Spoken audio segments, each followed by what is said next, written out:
बीते कई दिनों से इजरायली सेना लेबनान में हिजबुल्लाह के खिलाफ सैन्य अभियान चला रही है। इस संघर्ष में ईरान की भी एंट्री हो गई है, जब बीते मंगलवार को उसने इजरायल के ऊपर अब तक का सबसे बड़ा मिसाइल हमला किया। तेहरान ने इजरायल के ऊपर सैकड़ों मिसाइलें दागी। इसके बाद इजरायल ने ईरान के ऊपर जोरदार जवाबी हमला करने की धमकी दी है। कुछ विशेषज्ञों का अनुमान है कि इजरायल ईरान के परमाणु संयंत्रों को निशाना बना सकता है। हालांकि इजरायल के प्रमुख सहयोगी अमेरिका ने उसे ऐसा ना करने को कहा है। इजरायल इसके पहले साल 1981 में ऐसा कारनामा कर चुका है, जब उसके विमानों ने इराक के ओसीरक में परमाणु संयंत्रों को नेस्ता नाबूद कर दिया था। इजरायली वायुसेना 3 देशों की सीमाओं को पार करते हुए इराक में पहुंची थी और मिशन को अंजाम देकर वापस आ गई थी। इजरायल की हालिया जंग के बीच चर्चा तेज हो गई है कि अगर भारत ने भी इजरायल का मॉडल अपनाया होता तो पाकिस्तान को परमाणु हथियार बनाने से रोका जा सकता था। कहा जाता है कि इजरायल ने इसके लिए भारत को मदद की पेशकश भी की थी और इसके लिए प्लान भी तैयार हुआ था। फिर आखिर उस योजना पर काम क्यों नहीं हुआ? आइए जानते हैं कि वह प्लान क्या था। इजरायल और भारत के बीच औपचारिक राजनयिक संबंध तो 1992 में स्थापित हुए, लेकिन दोनों देश काफी समय से एक दूसरे से संपर्क बनाए हुए थे।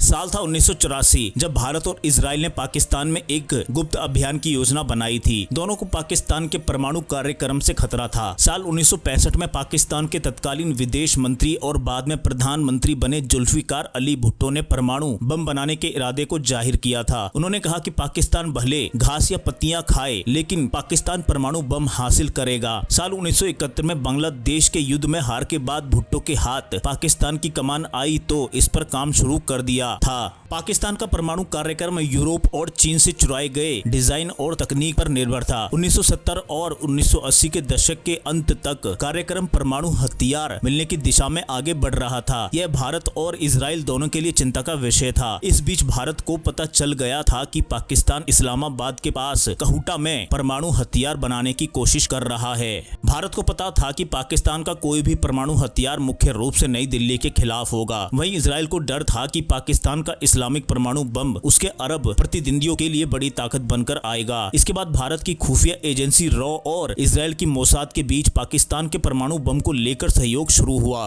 एक्सपर्ट बताते हैं कि इजरायल ने भारत के साथ एक योजना साझा की थी। योजना थी कि दोनों देश मिलकर पाकिस्तान की परमाणु सुविधाओं पर हमला करेंगे और उन्हें नष्ट कर देंगे। इस बीच 1981 में इजरायल ने इराक के ओसीरक में परमाणु रिएक्टर पर हमला करके उसे नष्ट कर दिया था। जल्द ही पाकिस्तान की खुफिया एजेंसियों ने आगाह किया कि इजरायल और भारत कहूटा में भी इसी तरह के हमले की योजना बना रहे हैं। बताया जाता है कि पाकिस्तान पर हमला करने के लिए इजरायली विमानों को गुजरात के जामनगर एयर बेस से उड़ान भरनी थी। इसमें F-16 और F-15 लड़ाकू विमानों का इस्तेमाल किया जाना था। हालांकि इसकी कभी पुष्टि नहीं हो सकी। पत्रकार एड्रियन लेवी लिखते हैं कि ओसीरक पर इजरायली हमले के ठीक बाद भारतीय अधिकारियों की टीम इजरायल पहुंची थी। इसमें सैन्य और खुफिया अधिकारी दोनों थे। 1982 में वाशिंगटन पोस्ट और 1984 में अमेरिका के ABC न्यूज ने अपनी रिपोर्ट में बताया था कि पाकिस्तान की परमाणु सुविधाओं पर हमला करने की योजना बनाई गई है। अमेरिकी मीडिया में खबरें आने के बाद भारत पर सीधी कार्रवाई न करने को दबाव बढ़ा। इस बीच इजरायल आगे आया और उसने खुद हमले की पेशकश की। इसके लिए Israeli jet Jamnagar air base का उपयोग करने वाले थे।